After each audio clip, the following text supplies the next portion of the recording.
On the morning of September 16th, 2025, the heart of Tel Aviv became the stage for Israel's next act in an ever-expanding conflict. Inside the Kiryat military headquarters, Prime Minister Benjamin Netanyahu arrived, accompanied by Defense Minister Israel Katz and the country's senior military brass. Cameras captured the images, stern faces, quick briefings, and an unmistakable message that Israel is now fighting battles on more than one front. From the podium, Netanyahu delivered his words with a familiar mix of determination and defiance. "Our forces operate on many fronts," he declared, standing alongside his generals. He went further, revealing that only minutes earlier, Israeli pilots had carried out a strike on Yemen's Hodeida port, a vital gateway for the Houthi movement. He called it the main supply port of what he described as the Houthi terrorist regime. The Prime Minister's statement was not just about Gaza, but about a war that was visibly expanding beyond Israel's borders. His comments on the Yemen strike framed Israel's role as proactive, striking enemies where they operate, regardless of geography. Yet this widening of the battlefield raises critical questions. Is Israel securing itself or entangling itself in conflicts that stretch far beyond its immediate neighborhood? Netanyahu continued, speaking about Gaza, where the Israeli military had just announced a major ground offensive. At the same time, he said, our forces are operating in Gaza City with the aim, of course, of defeating the enemy, but also of evacuating the population. We are currently working to open additional routes to accelerate the evacuation of the Gazan population and separate them from the terrorists we want to strike. Those remarks highlight the dual narrative Israel often presents: a military operation against Hamas on the one hand, and an insistence on protecting civilians on the other. But in Gaza, where airstrikes thunder daily and ground forces move block by block, the humanitarian picture tells a different story. International observers, aid agencies, and human rights groups have documented rising casualties, destroyed neighborhoods, and an unfolding crisis. Netanyahu's assertion that Israel is providing evacuation routes is met with deep skepticism, especially by those inside Gaza who say escape routes are unsafe, limited, and often targeted themselves. The Gaza ground operation is being framed as a decisive stage in Israel's long campaign against Hamas.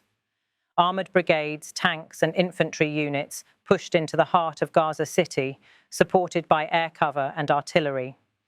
Israel's stated objective remains consistent: eliminate Hamas's military infrastructure and its command structure. Yet this objective is far from simple.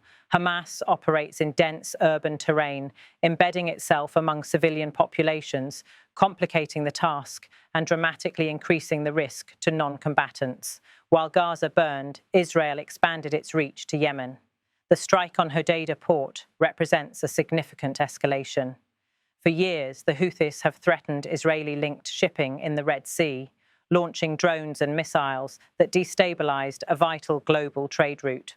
By targeting Hodeida, Israel is sending a clear message: it will not tolerate threats to its maritime security, even if that means launching airstrikes hundreds of miles from its borders. The consequences, however, are profound.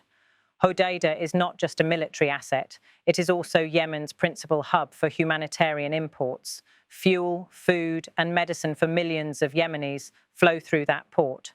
Striking it risks tipping Yemen further into catastrophe. Aid organizations have already warned that disrupting Hodeida could spell disaster for a population already on the brink of famine.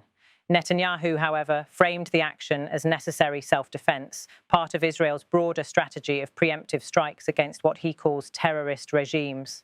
In Washington, the United States reiterated its unwavering support for Israel. American officials, long Israel's most important allies, voiced public solidarity with Netanyahu's campaign. Yet, privately, there are whispers of concern. For the Biden administration, or whoever is at the helm of American foreign policy, Israel's expanding war effort creates diplomatic headaches, particularly as US officials struggle to maintain delicate partnerships in the Arab world. For Arab capitals, the Yemen strike has been received with anger and alarm. Qatar, Egypt, Jordan, and others already struggling to mediate ceasefire talks in Gaza now fear that Israel is widening the war in ways that could collapse fragile negotiations. The strike on Hodeida is being viewed not just as an Israeli move against the Houthis, but as a potential provocation against Iran, the Houthis' key backer. The Middle East is a region where conflicts bleed into each other, and Netanyahu's decisions risk igniting a chain reaction. Meanwhile, inside Gaza, the humanitarian crisis is spiraling. Hospitals are overwhelmed, aid convoys face delays or outright blockades, and tens of thousands of civilians are on the move, searching for safety that proves elusive. The Israeli government insists its operations are designed to protect civilians by moving them away from combat zones. But critics argue that in practice, the separation of civilians from militants is nearly impossible in such a densely populated area. Every bombardment risks killing non-combatants. Every evacuation route risks becoming another front line. The Yemen strike carries its own humanitarian price. Aid agencies stress that disrupting Hodeida threatens to choke off supplies for millions in desperate need. The Houthis, meanwhile, are certain to retaliate, potentially targeting Israeli interests or even escalating attacks on shipping lanes in the Red Sea. This tit-for-tat dynamic could transform a regional war into something even broader. Netanyahu's leadership is being tested not only on the battlefield, but also on the diplomatic stage. Inside Israel, his tough stance garners support from those who believe only force can guarantee security. But internationally, his decisions draw increasing scrutiny. European leaders call for restraint, while the United Nations warns of the dangers of regional escalation. And yet Netanyahu's message remains unwavering.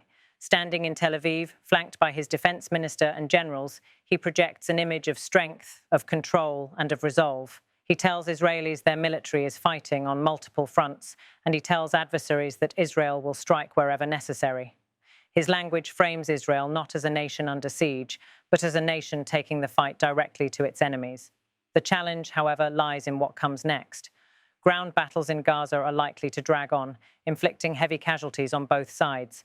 Hamas is deeply entrenched, and eliminating its command structure may take weeks, if not months. Yemen, too, is not an isolated front. It is a theatre with multiple actors, from the Houthis to Iran, from Saudi Arabia to the United States. By striking Hodeida, Israel risks entangling itself in one of the region's most protracted conflicts. For Israel's citizens, Netanyahu's words are meant to inspire confidence that the government is in control, that the army is strong, and that threats will be dealt with swiftly. For critics abroad, his words confirm fears that Israel is expanding its war without clear limits or long-term strategy. And so, as tanks roll through Gaza's rubble-strewn streets and Israeli warplanes fly missions across the Middle East, one question persists.